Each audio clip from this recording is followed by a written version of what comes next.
Greetings to the entire community, welcome to a new video. If I had to define credit cards with one word, it would undoubtedly be dissociation. Have you ever wondered why, in casinos, instead of playing with bills and coins, you use colorful chips? You go to a counter, exchange your euros, pesos, or dollars for pleasant and convenient colored chips. Some may argue it's for the convenience of the dealer, as chips are counted more easily and quickly.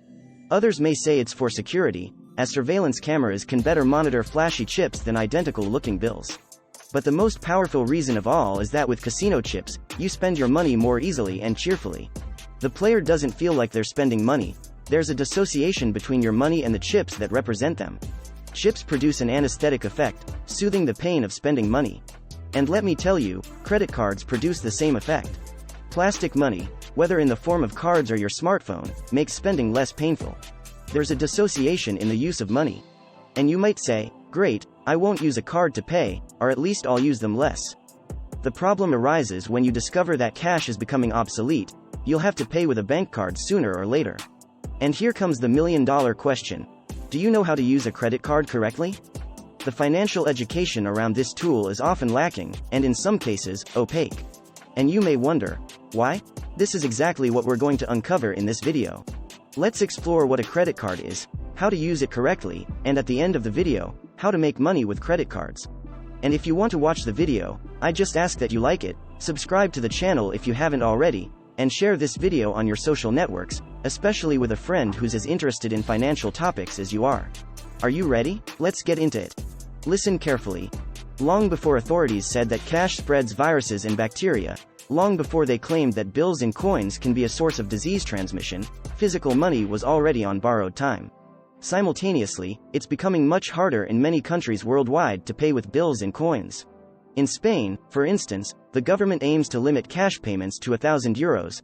The current maximum limit is €2,500. In Europe, since 2019, no new €500 bills have been issued, and in the United States, since 2016, there's been talk of banning $100 bills. As you can see, physical money is in danger of extinction. Governments don't want you to pay with paper, among other things, to maintain greater fiscal control.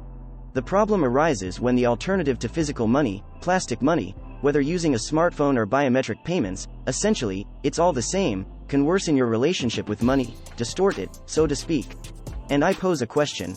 Why, when you pull one of these out of the pack, are you warned that they're harmful to health? Or why do they give talks in schools and universities warning that certain drinks and substances can be harmful to your health and cloud your judgment?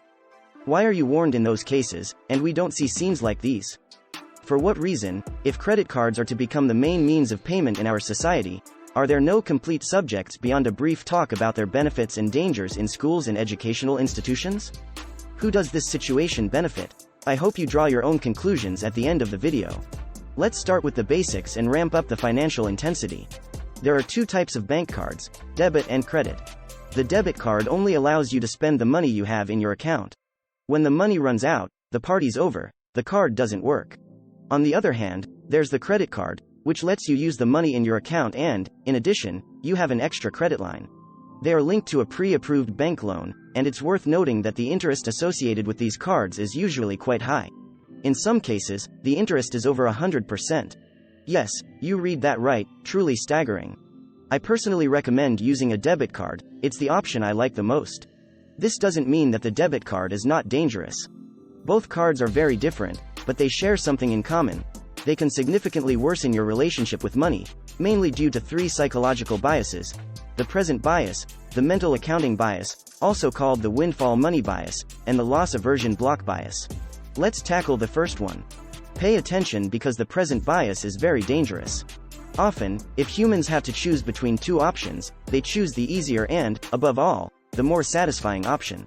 When you're in a store and you like an item, you have two options: buy or postpone the purchase. Saving or deferring the purchase involves sacrifice, self-control, maturity, and this can be challenging for many people. However, spending, following your impulses, is easier, and, of course, more satisfying. It's an open secret that spending, buying, generally comes with a mental reward. It releases dopamine and endorphins. When you buy, your brain makes you feel good. In fact, some people are addicted to buying, to consuming, as it produces a kind of emotional high. And here comes the present bias. If I can spend today instead of waiting for some time to save and buy in the future, I will. And here's where the second bias comes into play, the mental accounting bias or windfall money. Let's take an example. If you have a debit card and see an item you like for €300, and in your account, you have €1,000, you think twice before buying because you see the direct relationship between what you spend and what you have in your account. You see the relationship between what you pay and what you have very directly. However, if you have a credit card with a credit line of €1,000, the relationship between what you spend and what you have in your account disappears. The relationship between spending and having money available becomes blurred. The relationship between buying and the money you have is diluted. And this is what is called windfall money.